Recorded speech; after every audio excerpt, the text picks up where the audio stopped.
Have you ever looked at photos in magazines and they just didn't look the same as those coming from your own camera? Sure, those magazine photos are taken by the pros with superior camera skills. But the pros have a secret that make their photos so much better. And today, I'll reveal that secret to you. My name is Mark Hemmings, and I'm an internationally recognized photographer and photography instructor. In this short video, I'm going to share 9 powerful photo editing techniques for turning average photos into stunning magazine quality images. And all of these edits will take you 3 minutes or less. I know these 9 techniques work really well because they are the same techniques I use for editing all of my professional photography assignments across the world. And this is the secret of all professional photographers. They never publish their photos without post-processing. Actually, that's one of the main reasons why their photos are so stunning and why they're so popular on Facebook and Instagram. But if you look at their photos before editing, they often look very different. Let me show you exactly what I mean. Here's just one example. On a recent photo trip to Kyoto, I came across these women dressed in such lovely kimono. I quickly grabbed the shot, not having enough time to change any camera settings. While the photo was okay, with careful cropping, white balance, contrast, vibrance, and tonal adjustments, I was able to make this photo so much more dramatic and mysterious. It took me less than 3 minutes to edit this photo, but what a difference it made. So if you want to achieve the same magazine quality results that pros get with editing their photos, all you have to do is watch this video on 9 most powerful editing techniques. Okay, let's get started. Okay, the first technique I want to share with you is how to crop and straighten your photos to dramatically improve their composition. Before you think, well, this is overly simplistic, let me tell you 2 things. First, we will get into more advanced editing techniques further in the video. And second, cropping and straightening are so crucial to all editing that they absolutely have to be covered first. Okay, take a look at this sample photo that I have here that I took in Mexico. It's okay, but there are some serious problems with it. First of all, at the top left, we have a splash of light that really doesn't add to the story. I'd like to crop that out. Also, the people at the bottom. While I really like this well-dressed gentleman, the 2 other women really don't add to the story because all of the attention should be on this man who is in the ray of light. Not only that, at the far right, I included by mistake half of a person, their right shoulder, and I want to crop that out because that person doesn't really add to the story at all. The power of cropping is really great. By cropping, you can actually get rid of extraneous elements, which is a technical term, meaning parts of a picture that doesn't tell the story. Okay, take a look at my after picture. As you can see, we now have stripped the image down to its bare essentials. We have the man in the light, and we have the gentleman that's well dressed. Now he is much darker. That's okay, because he isn't the primary subject.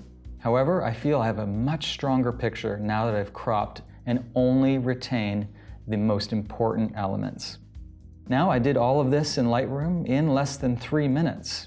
And actually, I use Lightroom for all of my editing because I believe it's the only software that helps save you time and give you amazing results all at the same time. Now, you'll notice that I reduced the light a little bit in this picture to really help bring out this person, but we'll get into that later in this video. Here's another example for cropping and straightening. A nice shot of this sailboat out on the ocean, but there is a big problem. The problem is the horizon is not straight. This is really critical, and it's actually a common problem that even pros face because it's really hard to actually get a straight horizon when you have water photos, architectural photos, or any other photo.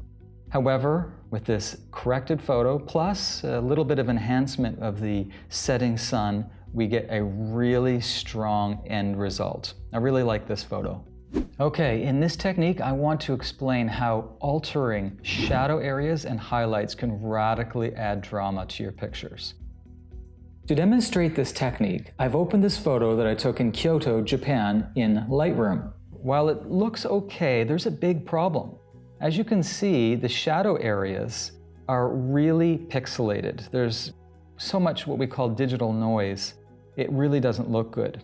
And with 2 adjustments of 2 sliders in Lightroom, we can really fix those shadow problems by creating a silhouette. Now there's no more ugly grain and the picture is drama-filled. Okay, we get a really cool shot of a bridge here. I really like it, but the problem is along the top part of the bridge, it's way too bright. Now the rest of the picture looks fine, but we have to correct the highlights. Now highlights simply means really bright areas. And we can easily do this with this corrected photo. All I did was move 1 slider. The rest of the picture remained the same, but the highlighted areas, the overly bright areas, are now down to a proper exposure. And the entire picture looks excellent. Now the next technique I want to share with you is removing all unwanted objects in your photo in order to really push all attention to the main subject. So for example, each year I do photography workshops in Japan. And my clients absolutely love to visit the snow monkeys, and they take amazing photographs of these incredible creatures. The only problem is, often what's behind the snow monkeys causes a lot of problems. Take a look at this picture here. While the shot is okay, there are twigs and branches coming out of the monkey's head. Now, to have a really strong image, we want to get rid of all of the extra parts of the picture behind the monkey that have no relevance. In fact, twigs coming out of the monkey's head just doesn't look good. So we erase them. Take a look at this final picture. This is far more cleaner. Plus, with the addition of a bit of color balance and brightness, this photo is stunning. Now, many people feel really overwhelmed when they open up Lightroom. They have so many photos that they need to correct. But I want to give you a quick demo just to show you how powerful and how simple using this program is when you know what you're doing.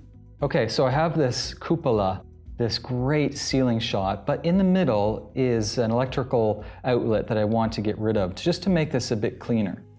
Very simply, I'm going to do a little bit of healing brush work, and we'll see what happens. Now the center is completely clean, exactly the way I wanted it to be. And it only took me a minute to do. It's nice and clean, very dramatic, and it's great for sharing with social media. Now the next technique I want to share with you is how to bring out the blue in the sky to significantly liven up your photos. Now take a look at this sample shot that I have here. While it's okay as it is, I really feel that adding blue to the sky and making it really punchy is going to make this shot even better. And by selectively only adjusting blue in this picture, all of the rest of the picture remains the same. The clouds still stay white, and of course, the flowers in the field stay the same color. Overall, we now have really great blues in the sky, and by additional adjustments, this picture becomes super punchy, and I'm really proud of it. Have you ever taken a photo of a building, and while the building was exposed really nicely, the sky is just a bland, blah white? Well, it can easily be corrected by adding blue sky to almost any photo. Take a look at this after shot. I was able to add a realistic looking blue sky all within 2 minutes. And now the photo is ready to roll. It's good enough to be framed, and I'm proud to send it out to social media. Okay, the next technique I like to share with you is fixing unnatural looking lights for magazine quality night photos. Now take a look at this sample shot that I took in Mexico. Do you see how the entire picture is covered with an ugly green color? This is very common because a lot of city lights are created with either mercury or sodium vapor. And that's just a technical name for the light, but what that does is it produces a really strange picture on anything that's under the light. So take a look at this after picture.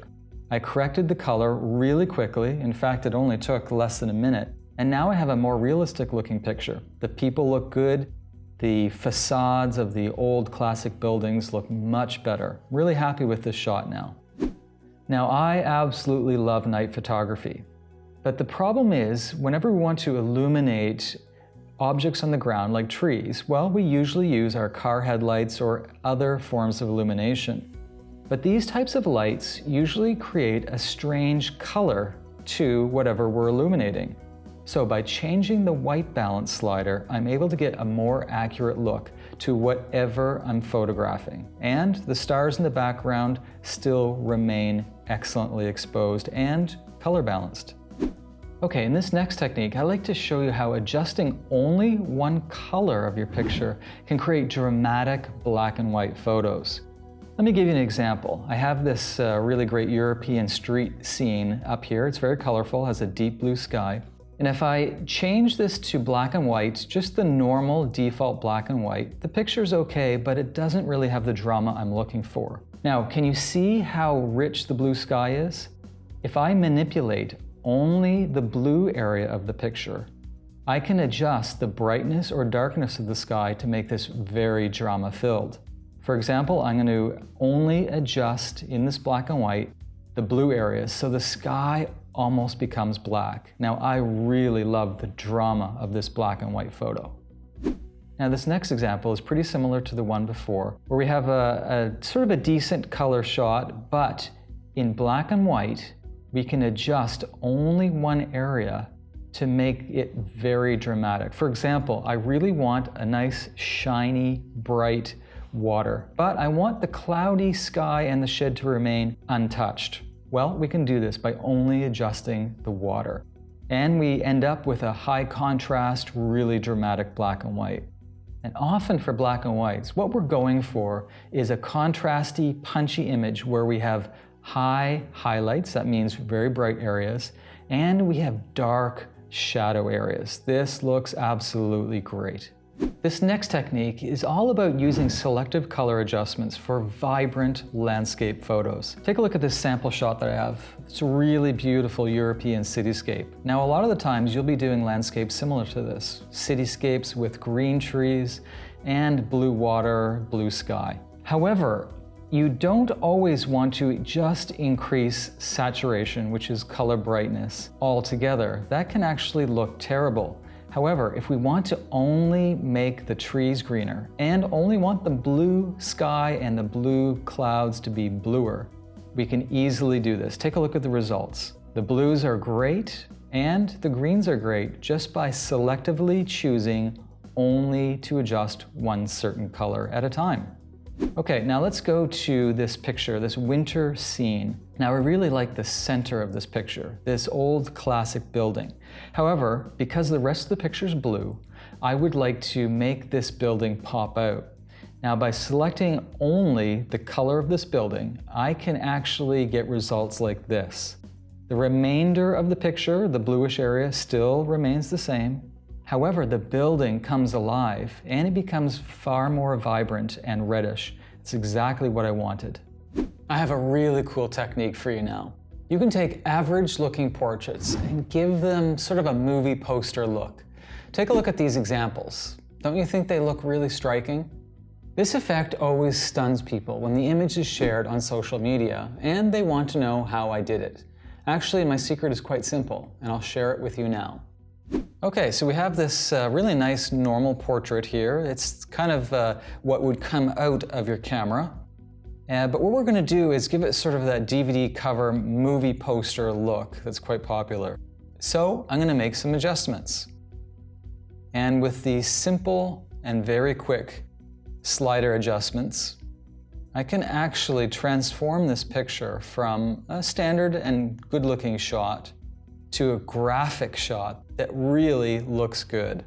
You'll notice there's less color and there's more of a contrasty look that is really great for social media.